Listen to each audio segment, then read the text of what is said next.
to Fish on Fridays. I'm Al McCauley. And if you look at our archives or if you've watched episodes of Fish on Fridays in the past, I've done an episode on St. Francis of Assisi and St.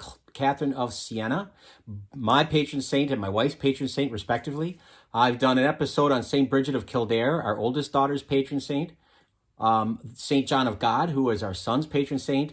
And today I get to complete the family patron saint by talking about St. Clare of Assisi. Our middle daughter, Clare, has the namesake of St. Clare of Assisi. That's who she's named after. And so this episode I want to dedicate to my lovely daughter, Clare. St. Clare of Assisi, we celebrate every year on August 11th. That's her feast day. She's going to be born in the end of the 12th century, 1194, and she's going to live to 1253. And what we know about her really is always seemingly connected to her friend, St. Francis of Assisi.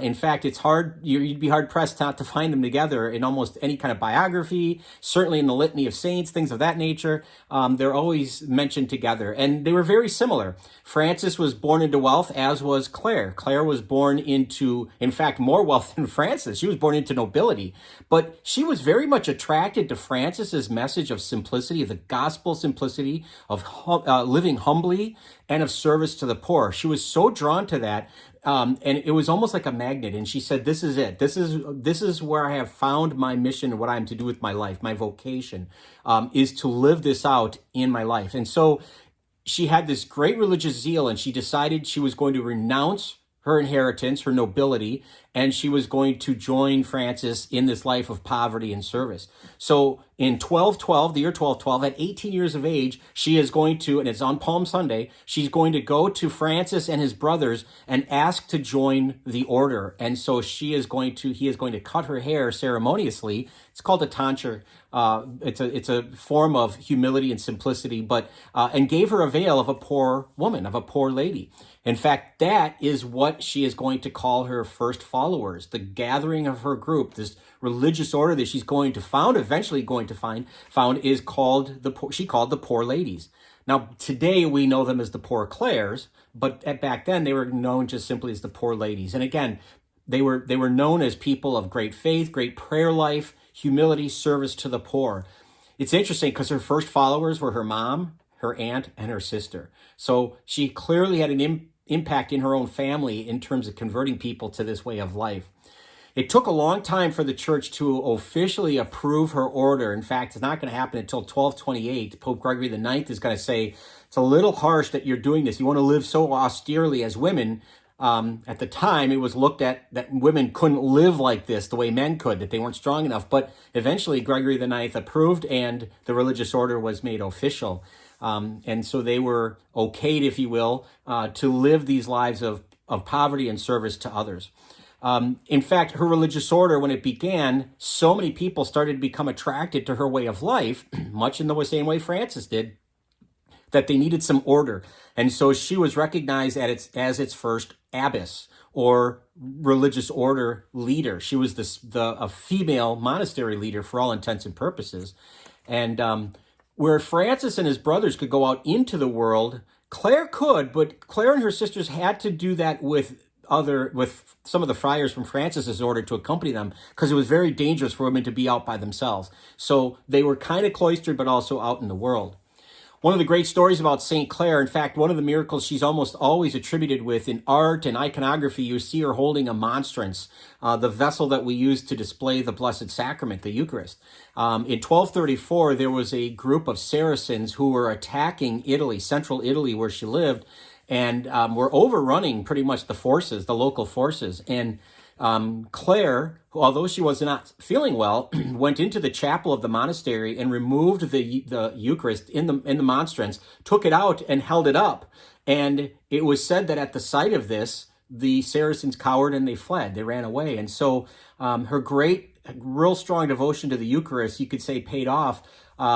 And the power of God was revealed through that. This is a Eucharistic miracle of sorts, that she was able to repel this invading army with no arms of herself, just simple women, but with the strength of the Eucharist. And it kind of calls to mind one of the quotes that I most love of St. Clare, and there's a lot, but the one I really like is, she said, "Gaze upon Christ, consider Christ, contemplate Christ so as to imitate Christ." And I just think that's wonderful to gaze upon Christ, to see Christ in everything, in everybody, in nature, in experiences, in the created world, to gaze upon Christ, to consider Christ in your heart and in your mind, but consider Christ. What's happening? How has Christ changed the world? What gratitude do you have for that? Contemplate it deeply in your heart, in your soul. Contemplate Christ so that you can become Christ. You can imitate Christ. I just love the line. I think it's, boy, if there could be a job description for all Christians, that would be it. Christ is our focus. We want to live like Christ. We want to gaze upon him, see him everywhere. We want to contemplate him. We want to consider him, and we want to imitate him. And I think Clare did that as well as anybody, as well as any saint that we've had in our history. One of the last things I'll say about her is one of the miracles she's known for really became more prevalent because in 1952, Pope Pius XII at the time, in 1952, proclaimed that Clare was going to be the patron saint of television, which is a relatively new medium in the world at that time. And you might say, what? She lived in the 13th century. How is it that this woman is going to be proclaimed as the patron saint of television? Well, as she was dying on her deathbed, she was able to, it said, see Mass. She had this idea, this ability to see it projected on the wall almost in front of her as she lay infirmed. And there were several nuns who were there caring for her. And when people came back from Mass and they conversed, Clare was able to reveal details about everything that went on, who was there, what was said, etc., the homily, etc. So because of that miracle, that she was able to see something, the Mass almost projected on her wall, Pius XII figured, well, you know what? It's kind of like what TV is. It's projected into our houses, into our living spaces. And so, St. Clare, if you have a problem with your TV set, instead of calling your cable guy, perhaps you want to just say a quick prayer to Clare for her intercession. But in 1850, her tomb was opened. Her body was exhumed. It was going to be placed into a basilica that was built in her honor in Assisi. And one of the things that was shock about it was that in the clothing that she wore was a pocket. And that she was buried in was a pocket. And in that pocket was a book. And it was the monastic rule that she had written down with her own word, with her own hand, for her followers to pay attention to obey. So she is considered the first woman in history to write a monastic rule, which is pretty remarkable too. So it gives you a glimpse into this fascinating young lady, that she was able to commit herself to Christ and live in such a way that she could bring others to Christ in a very organized way. I guess if I could end this by saying this, when you think of Frances or Clare, because again, it's hard to separate the two, I would say there are some lessons that we can take from both of them. They both rejected opportunity and privilege and wealth. Not because they were bad in and of themselves necessarily, but because they saw it as obstacles to their relationship with Christ. The second thing is, I think they both found happiness in God.